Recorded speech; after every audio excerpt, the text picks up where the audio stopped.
Hello, ladies and gentlemen. Another video coming out today, and we have a little bit more information on the Uvalde shooting, specifically with the police chief and kind of what happened.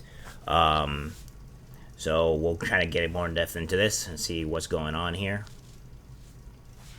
So first off, we'll get right into the article here. Again, this will probably be another short video because there's not too much information here. We'll be watching a little video though to kind of get an idea of what's going on as well with all this other information, and kind of see what's really going on. We'll keep on covering this until more truth gets out, but this is what we're seeing so far. We finally know who Uvalde police chief was calling during shooting, and it will make you sick to your stomach. This is very, very recent. Law enforcement officers failed the people of Uvalde, Texas on May 24th. That much we know for certain. It was on that day that a school shooter opened fire in a classroom at Robb Elementary School, killing 21, most of whom were children. A newly released report from Sunday gives us a better idea of how deep this failure runs. According to the UK Daily Mail, rather than sending the dozens of officers who were on standby into classrooms 111 and 112, Robb Elementary School Police Chief Peter Arredondo chose to negotiate with the gunman, begging him to come out. CNN released exclusive body footage from the law enforcement response. Just in, a body cam video from the law enforcement response to the Uvalde, Texas shooting obtained the video from the city's mayor. It shows how chaotic the situation was. So let's watch. Certainly, viewers may find some of the footage disturbing, so just a warning on that. Certainly the language and the footage really depicts just that day what officers were facing and the chaos of that day. Shots fired! Get inside! Go, go, go! New body cam video released by the Uvalde mayor shows the frantic first moments police arrived on scene at Robb Elementary. This video taken by Uvalde Police Sergeant Daniel Coronado as he made his way inside the building. But within moments, more gunshots. Shots fired inside the building, Uvalde! Which building?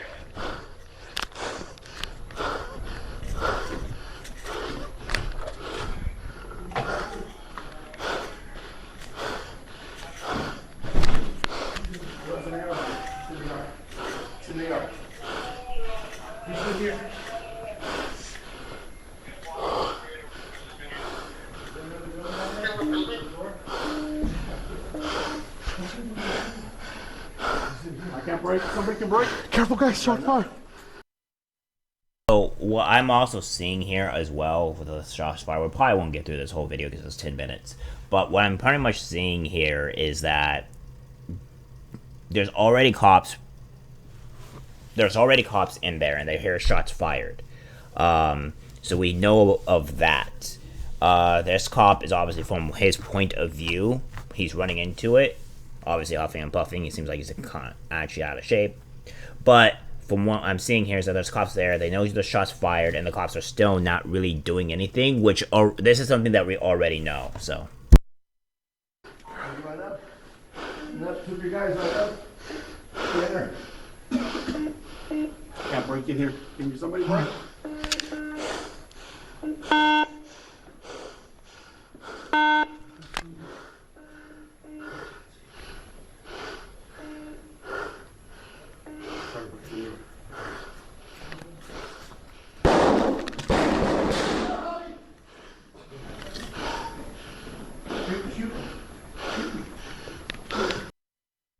They hear gunshots, but they don't go rushing in, which is very disturbing in itself.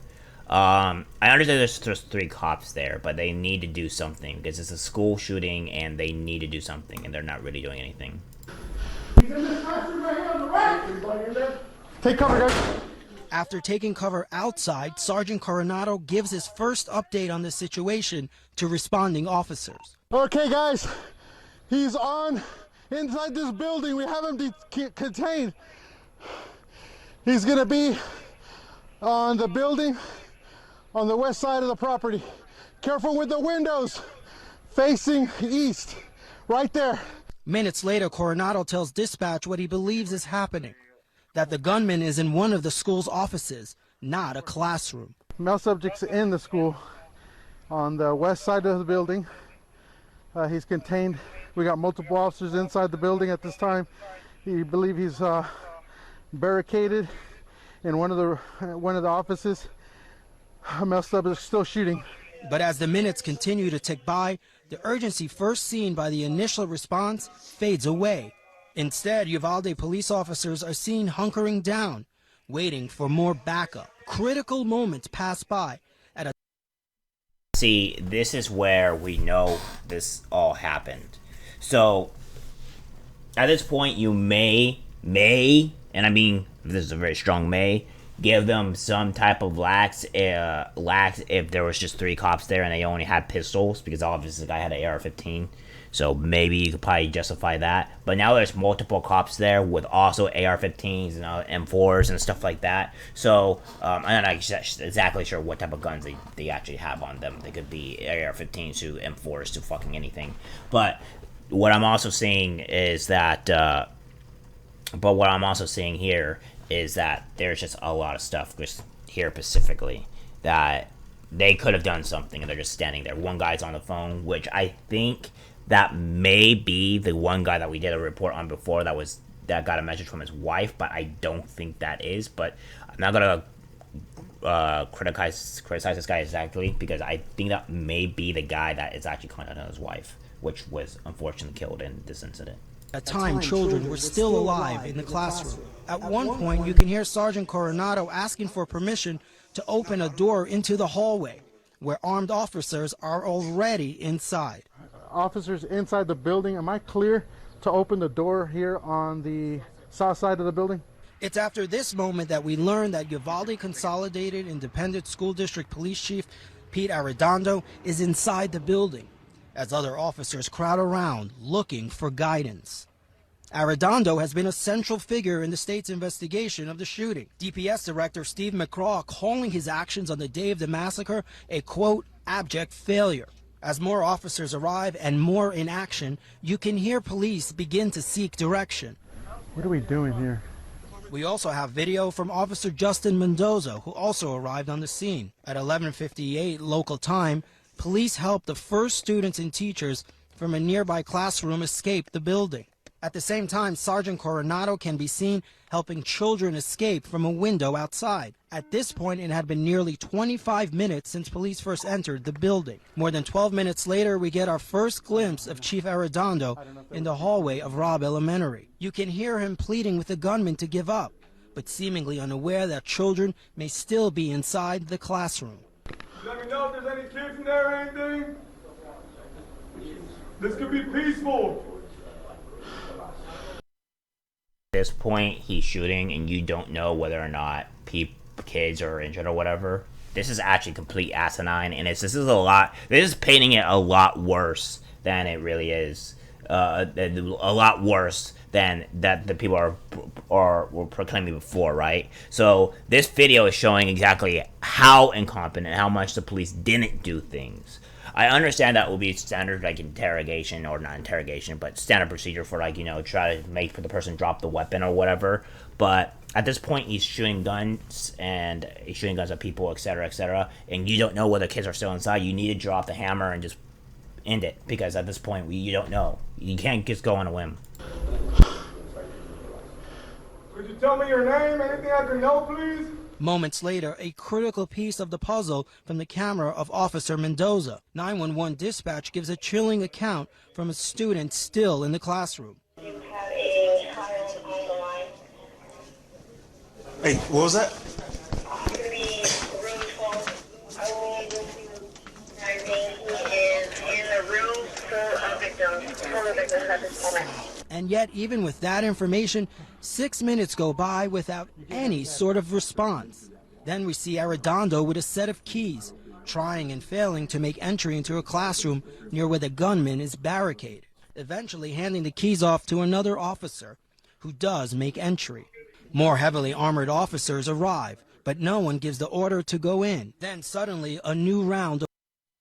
This is just insanity on top of insanity. The fact that this is happening and they're still not doing anything is just what's insane to me.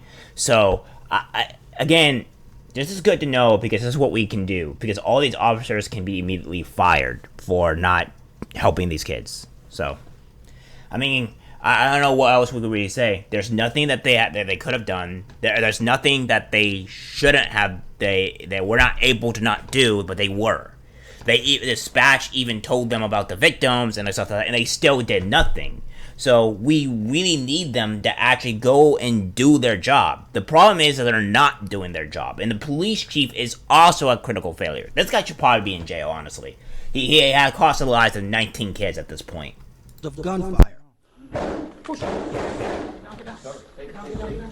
But after those gunshots, Arredondo again tries to talk with the shooter. Can you hear me, sir?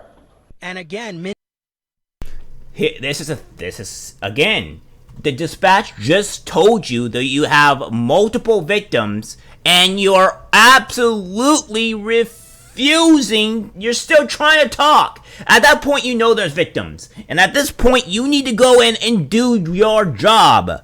This is why this guy should be fired. And then on top of that, he tried to redirect the blame and problems that was being directed to him to something else that was being a total lie. He lied to the people, he let kids die, and he's also being shown on scene talking to this person. So no, this guy knew everything that was going on.